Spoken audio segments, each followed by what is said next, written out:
Bien-aimés en Christ, que le Seigneur vous bénisse abondamment et puissamment, que la grâce de notre Seigneur Jésus-Christ de Nazareth demeure sur vos vies, dans la vie de vos enfants, et que vous excellez en toutes choses dans ces temps de Covid.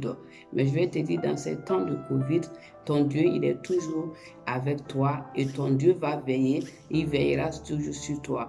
Parce que le Seigneur Jésus-Christ, quand il était avec nous, les consignes qu'il a laissées, la prière qu'il a faite à notre Père.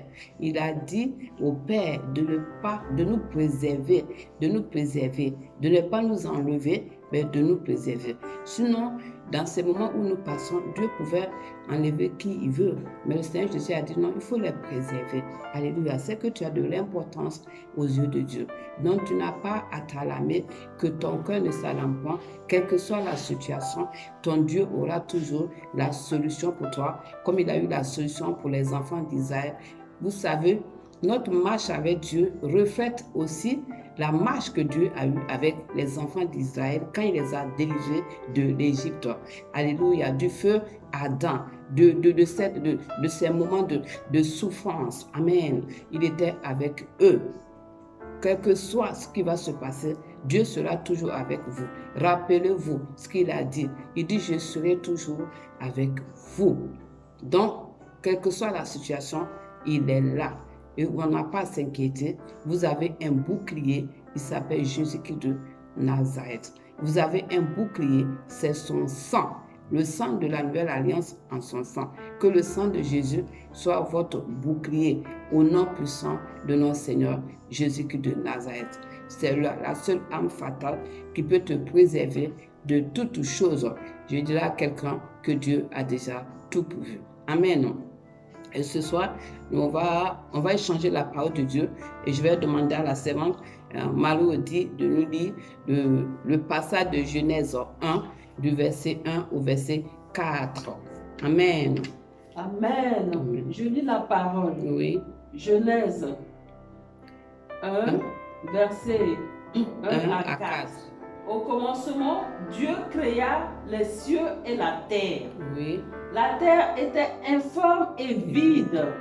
Il y avait des ténèbres à la surface de l'abîme. Et l'Esprit de Dieu se mouvait au-dessus des eaux.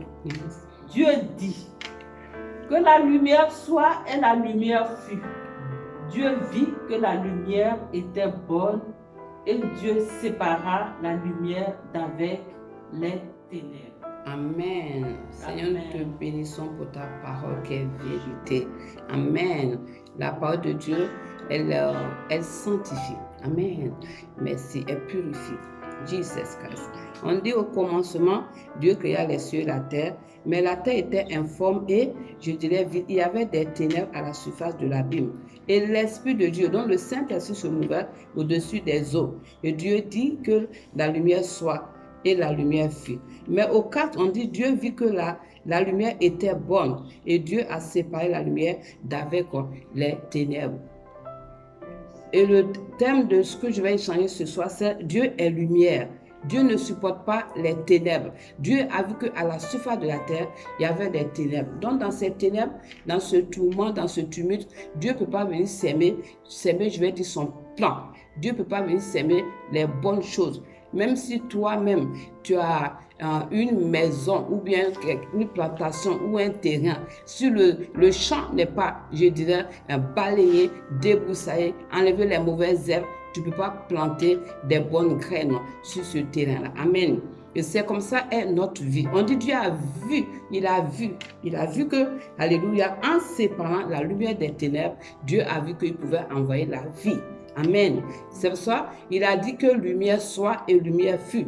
Et cette lumière est une lumière spirituelle. Amen. Ce n'est pas une lumière physique. Donc, il fallait que cette lumière était, on va dire, la puissance de Dieu, la royauté, la puissance de Dieu qui se manifestait en ce moment-là pour avoir autorité sur les ténèbres et dire aux ténèbres de se séparer, alléluia, de la lumière que lui, il est en train d'envoyer. Parce que quand vous prenez Genèse, vous continuez toujours la lecture ou bien la méditation de cette parole de Dieu, vous allez voir à partir du verset 14, on dit, Dieu dit qu'il y ait des luminaires sur l'étendue du ciel pour séparer le jour d'avec la nuit. C'est pour ça qu'on peut voir les étoiles, on peut voir le soleil, on peut voir la lune. Donc, mais dans ce cas-là, si la lumière était déjà là physiquement, Dieu n'avait pas besoin de créer encore le soleil pour présider au jour, la lune pour présider à la nuit, les étoiles pour éclairer.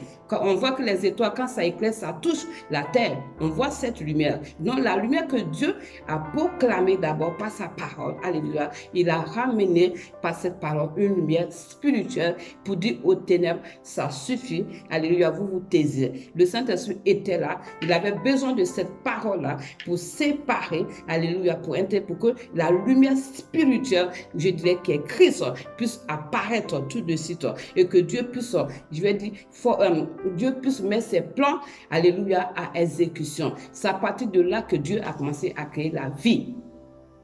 Donc ce soir, on va prier pour ce que, s'il y a les ténèbres dans nos vies, que par la lumière spirituelle, la lumière de puissance, la lumière de gloire, la lumière qui éclaire les ténèbres, la lumière qui dissipe les ténèbres, alléluia, quitte ta vie, afin que Dieu puisse planter les bonnes choses dans ta vie. Parce que quand cette lumière a apparu, c'est là la création a commencé à prendre vie. C'est là Dieu a commencé à créer une étendue, les eaux. C'est là qu'il a commencé à séparer, il a commencé à envoyer la vie, les eaux avec les eaux. C'est là Dieu a créé la terre. C'est là Dieu a planté les bonnes choses. C'est là il a fait le jardin. Et ça, à la fin, il a créé les hommes. Il a tout planifié parce qu'il n'y avait plus de ténèbres qui pouvaient le gêner pour qu'il puisse accomplir son plan. Amen. Alléluia. Et quand vous prenez Actes, peut-être qu'on n'a pas assez de temps pour lire Actes, je ne sais pas. Sinon, vous allez voir que tu peux lire. Allez, vas-y. Acte 9. Acte 9. Cependant, Saul, respirant encore la menace et le meurtre les disciples du Seigneur. Amen. Se rendit chez attends, je vais prendre. Alléluia. Se rendit chez le souverain sacrificateur. Oui. Et lui demanda des lettres pour les synagogues de Damas, afin que s'il retrouvait des partisans de la nouvelle doctrine, hommes ou femmes, il les amena liés à Jérusalem. Comme il était en chemin et qu'il approchait de Damas, tout à coup, une lumière venant du ciel resplendit autour de lui. Amen. On va s'arrêter là. On dit tout à coup parce qu'on prend l'apôtre Paul. Avant d'être apôtre, il s'appelait Paul de Tarse. Et il menaçait la nouvelle doctrine, c'est-à-dire quoi? L'évangile de Jésus-Christ, parce qu'il était encore fortement ancré, alléluia, dans l'Ancien Testament. Amen. Eux, ils étaient pour Moïse. Donc, ils ne pouvaient pas comprendre que c'était Christ parlait de résurrection. Amen. D'entre les morts. Il était comme ça. Donc, les gens qui se familiarisaient avec cette nouvelle doctrine, alléluia, Paul était chargé de les amener. Femmes, il s'en foutait, il te liait, c'est pas son problème. Mais juste à ce que, sur la route de Damas, pendant qu'il approchait encore pour aller en mission, pour lier encore ces personnes à les arrêter, la Bible te dit clairement que tout en coup, une lumière venant du ciel resplendit autour de eux. Mais bien aimé, Paul n'était pas, il ne faisait pas nuit, il était jour. Il y avait le soleil. Mais cette lumière spirituelle qui est Christ est venue le toucher. On dit d'être tombé par terre. Et quand cette lumière a visité l'apôtre Paul, vous pouvez lire la suite, Acte 9, vous allez voir qu'il y a eu un changement dans son caractère. Parce que Dieu ne pouvait pas planter des bonnes choses en lui tant qu'il y avait ces ténèbres qui le suivaient, qui le tourmentaient. Alléluia. Il y avait la colère, il y avait les mauvaises choses, les mauvaises intentions. Alléluia. Il était contre la parole de Dieu, dont Dieu ne pouvait pas mettre une sémence en lui. Tant que les abîmes, les ténèbres, tant que la terre était couverte de ténèbres, Dieu ne pouvait pas construit le monde. Il ne pouvait pas créer le ciel, il ne pouvait pas créer la terre, il ne pouvait pas créer les eaux, les mers, les fleuves, les arbres fruitiers. Rabakoriabasondo, Ribabako Sakarabakoria. Oh, c'est quand il y a la lumière que les bonnes choses éclorent. Amen. Même naturellement, quand tu plantes des grains, on plante des plantes. Alléluia. Quand il y a la lumière, les choses changent. C'est pour ça même quand des fois il pleut de trop, on se plaint parce qu'on veut le retour de la lumière, on veut le retour du soleil. Alléluia. Pour avancer, pour vaguer à nos occupations. Amen. Jesus. Parce que quand il y a beaucoup de pluie, tu ne peux pas sortir. Si tu as des rendez-vous, ça te bloque. Non, ça veut dire quoi? La lumière de Dieu, elle est importante. Donc ce soir, on va prier. Bien-aimé, Jesus Christ. On dit cette lumière qui a brillé sur l'apôtre Paul, sur la route de Damas, doit briller sur toi. Alléluia. Et que le feu de Dieu s'allume en toi puissamment au nom puissant de notre Seigneur Jésus-Christ de Nazareth. Amen. Que cette lumière, j'invoque la lumière qui s'appelle Christ, la lumière que le monde a reçue, la lumière, on dit c'est parmi nous, cette lumière spirituelle qui s'appelle Christ, on dit la lumière a resplendi. Alléluia. Jesus, que cette lumière vienne chasser les ténèbres dans ta vie au nom de Jésus. Amen. Que cette lumière éteigne les ténèbres dans ta vie, au nom de Jésus. Que cette lumière fait taire les ténèbres qui se soulèvent contre ta vie, contre tes finances, contre toutes choses. Alléluia. Jesus Christ s'éteigne dans ta vie, au nom de Jésus. Et je proclame la lumière de Christ, la lumière qui s'investit, la lumière qui scintille. Alléluia. Oh Jesus Christ, la lumière qui te fait resplendir, la lumière de Dieu qui luise sur toi, alléluia, qui amène la paix, qui amène la joie, qui amène la solution, soit ton partage maintenant, bien-aimé, au nom puissant de notre Seigneur Jésus-Christ de Nazareth. Amen. Que la lumière de Dieu mette en déroute les ténèbres sur ta vie, au nom de Jésus-Christ de Nazareth. Alléluia. Quand la lumière vient, il y a un changement. Et cette lumière, c'est la puissance du Saint-Esprit de Dieu. Que cela t'envahisse. Alléluia. Que cette lumière qui s'appelle Christ te visite puissamment. Que la lumière de Dieu, tu vas me dire Amen, luise et brise toujours sur ta vie au nom de Jésus-Christ de Nazareth.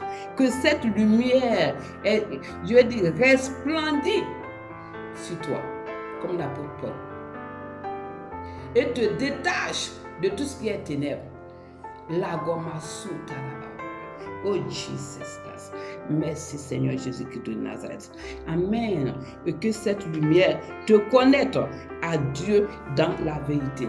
Parce que tant que cette lumière n'avait pas visité l'apôtre Paul, il croyait détenir la vérité de Dieu, mais il ne l'avait pas. Au contraire, alléluia, il était encore dans les ténèbres, connaissant pas les choses de Dieu, que cette lumière t'enseigne. C'est pour ça dans Jean 1, on dit la lumière est venue et on l'a refusée. Alors bien aimé, ce soir, tu ne vas pas refuser cette lumière, parce que cette lumière va faire reculer les ténèbres. Et c'est en ce moment-là que les bonnes choses vont resplendir dans ta vie.